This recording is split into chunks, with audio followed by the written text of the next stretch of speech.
What's good, YouTube, and welcome back to the channel. Christian here again with another video. This time we got End of Z Goku here because I was going down my YouTube feed and I was watching a Don Coolio Walks video where he was saying that he's gonna retire from ranked for the near future because he was playing this character and he was having a tough time getting dubs on ranked. And you know, I enjoy Don Coolio's videos, but sometimes he could be a little dramatic, so I'm just like, man, this character can't be that bad, right? Maybe he's just playing around. Maybe this character is not as bad as he says, so let me go and try him out. So I got End of Z Goku here, and I'm going to be trying him out for you guys and telling you the ins and outs, if this character is bad or not. So let me start with the obvious, okay?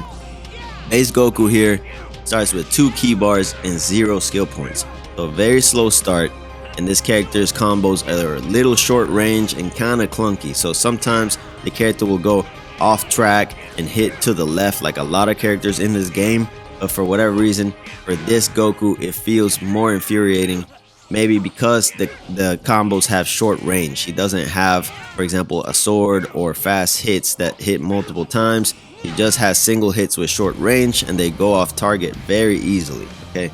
So that's number one of why this character might be infuriating to play. Number two, his skill set is extremely generic, okay?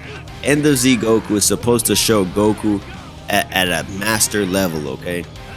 But sadly, he has no Kaioken. He has generic ass missile style ki blast. He doesn't have a slow moving charge ki blast while standing or something interesting like that. He just has generic ass ki blasts that don't track well. He basically, you don't feel like the main character playing this version of Goku. You don't feel like Goku like when I played early Z Goku.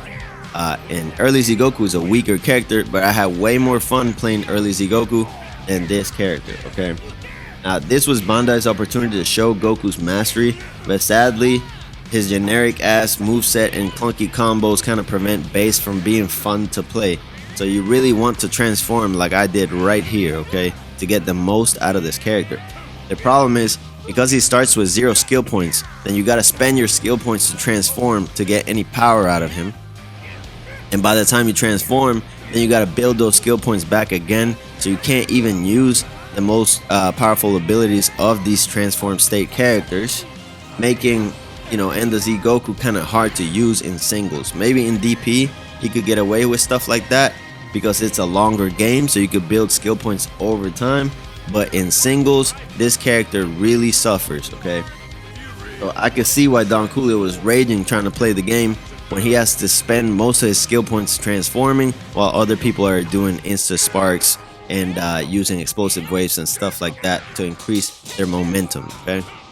Like I mentioned on this channel, singles is all about momentum and using your resources to push advantages. The fact that he has 3 accessible transformations is this character's gimmick, and like I've mentioned on this channel, the personality of each character is based on their gimmicks because everyone plays kind of similar, so their skills, stats, and abilities is what makes these characters, you know, what they are.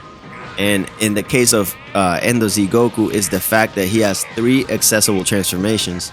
Now this could be potentially interesting because you could use transformations that are geared towards whatever situation you're in, right? Like for example, if you're facing a giant, you're gonna want to go SS3 because he has the ultimate that hits giants.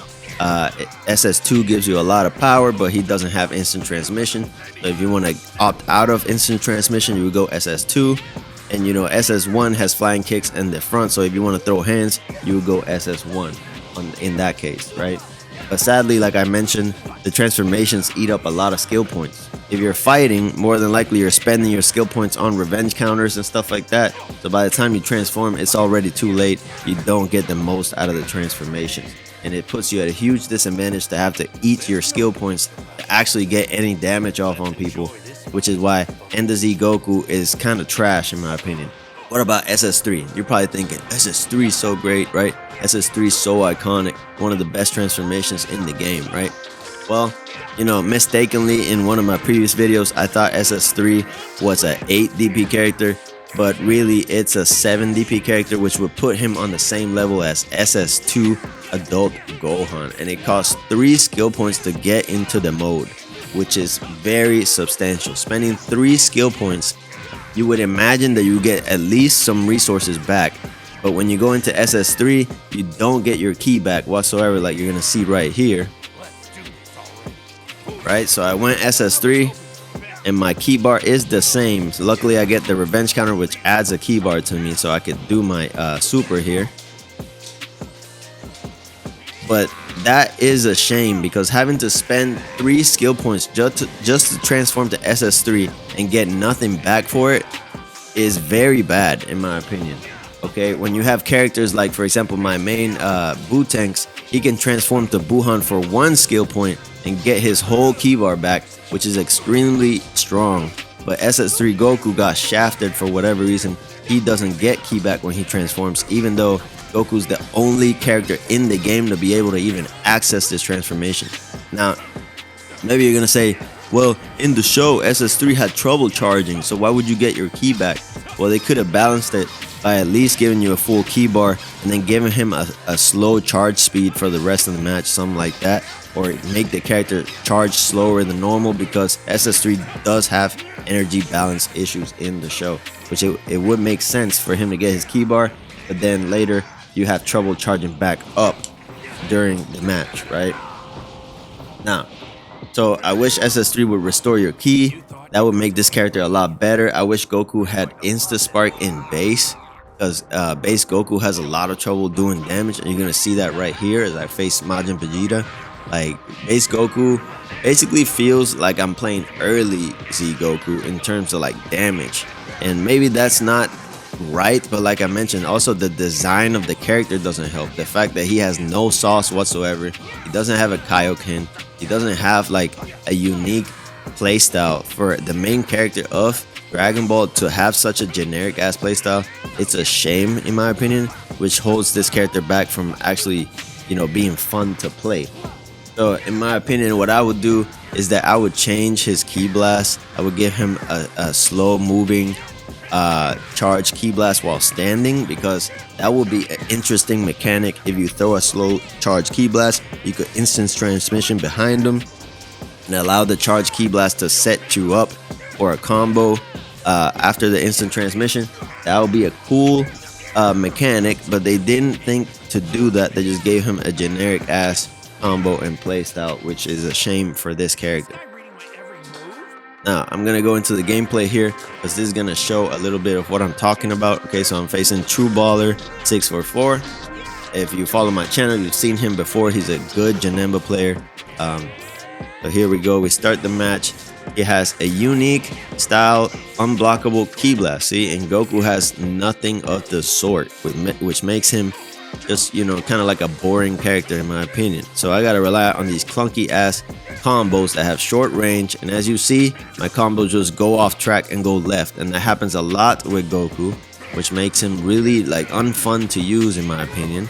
So I choose to transform because I'm sick of these clunky ass combos missing, right? So I go SS2. In my opinion, SS2 has the most value out of the transformations. It's not too expensive. You don't get your ki back, but you get a lot of more damage out of your combos. So you want to go SS2 as soon as possible, or if you want to save up for SS3, then that's fine also. But just know that the investment is crazy. So once you spend 3 skill points, you're gonna be kind of empty on skill points. Right now I have 4. If this was a ranked match, I would be looking for an Insta Spark, but we're playing quick play, so I'm just gonna throw the hands, be respectful,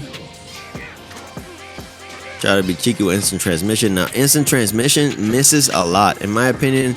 Spending skill points on instant transmission that's not guaranteed to do anything is a little too much. I would be saving up for transformations if I were you, especially when you're in base. Like, don't be spending your skill points on instant transmission when you really want to save up those skill points to transform, because base Goku in my opinion is not good at all. So I have 3 skill points. I spend it on a revenge counter. Another thing, revenge counter, guys, is broken right now, and not broken in a good way. Like, people could get out of revenge counter by just basically pressing circle as you get hit, and it doesn't even have to block and catch the revenge counter. Just the fact that you hit circle allows you to basically move faster and punish revenge counter. So keep that in mind while you use revenge counter. Be careful with that. You see, I got the dub in the first round with a crazy ass perfect smash movement move. Very, very saucy. And that's the thing, like, you have to make your gameplay saucy to make this character saucy, because his moveset is not going to help you out whatsoever. So right now, putting the pause on True Baller. Charge Key Blast allows me to set up a perfect smash, but I miss. Right now I have the health advantage, but he has the key advantage, so he gets me. And right now I have 2 skill points. If I could go back, I'd be telling myself, you need to transform right now, but I spend it on instant transmission. I get a combo luckily, but it wasn't worth it because he just got out of the combo. Don't be spending your skill points on instant transmission. That is my advice. Go ahead and transform whenever you are able. Like right now, I should be looking to transform and not messing around with base Goku. Base Goku is not a good character, doesn't do enough damage, and he can't really get the job done. So here I transform. And now you'll see SS2 does a lot more damage than base Goku if I ever get a combo off. Another thing that I don't like about End-Z Goku, all his perceptions suck. So his base form perception is a push away perception that people just kind of like block after, which is terrible. And this one is a key eye perception, which is hard to link into your combo. So like really his moveset is trash in my opinion. And in my opinion, this character is just not good. In fact, I'm gonna go out on a limb and say that I had more fun playing Krillin than I did this character, which is bad. I had more fun playing Scouter Vegeta than I did this character, which is a damn shame, because End of Z Goku is supposed to be, you know, an iconic character, the last version of Goku before Z ended, and we're stuck with a generic, boring End of Z Goku to play with, sadly. If I could give anyone any advice on playing this character, I would say don't start in base. You know, go into rank with at least SS1 handy. That way it'll minimize the skill point usage, and you can get more out of the character. Because, you know, transforming from base is just too resource intensive. Like, you'll never see your Insta Spark with SS3 because you have to spend 3 skill points to get in the mode, and then you have to build them back up to even get the Insta Spark off. And by that time, the, you know, overpowered character you're probably fighting already melted your health, so you got to spend it on revenge counters also just to survive, because this character has no explosive waves. So in my opinion, this character is just not built for singles. Maybe in DP this character could be good because he has some utility with instant transmission. You could get away, get a switch off, stuff like that. But in singles, his moveset is just not designed to really increase your momentum during the match. And what I mean by that is not designed to really give you resources back or help you make a comeback. You really just have to rely on your hands and be way better than your opponent to really get the dub. And you know, it's hard to be consistent in that. When I play Wu-Tangs, for example, there's times where I'm getting my ass completely whooped, destroyed, but I know I can make a comeback because I could use my skill points to maybe get my key back. Maybe I could regen to get my health back. I could do stuff like that. But this character has none of those mechanics. This character is just straight. You need to just beat him in neutral over and over. And you have to beat him in neutral way more than they need to beat you, because they probably have an explosive wave. They probably have more health than you. It's just too much to overcome. So in my opinion, you know, shout out to Don Cooler. Respect to him for even trying that. But I would not put my sanity on the line with that challenge if I were him, you know. Like, I do not have the mental fortitude to do that shit, which is why whenever I make videos like this, I make them in quick play. Like, I'm not trying to play 10 MUIs with a low tier character. Like, that is not fun for me. This is fun for me though, like going into quick play, playing random characters. And you know, like that is what this game is meant to be. And that's a message I want to kind of tell people, because I see a lot of YouTubers kind of like tired of this game, but it's because I always see them in ranked, like trying to play MUIs with like their favorite character or whatever. And then maybe I'm a hypocrite because I play Bootanks on ranked, but you know, I don't do it all the time. Like, I do it sparingly. Like, I'll play ranked maybe like once or twice a week. Like, I don't play it every day. Like, I'm not trying to be mad, go to work mad and stuff like that. Like, that is not fun for me. So yeah, End of Z Goku, in my opinion, bad character, needs a lot of work. You know, they put him at 5 DP, but really I feel like power-wise he's at 4 DP. His transformations, his SS2 transformation is 6 DP for whatever reason. A lot of the shit with End of Z Goku doesn't make sense. It makes sense that Don Kulu was unable to fulfill his challenge because this character is just bad in my opinion. But anyways, if you like this video, go ahead and like, subscribe, and wait for more. Maybe I'll make a video about the revenge counter, who knows? I'll catch you on the next one. Peace out.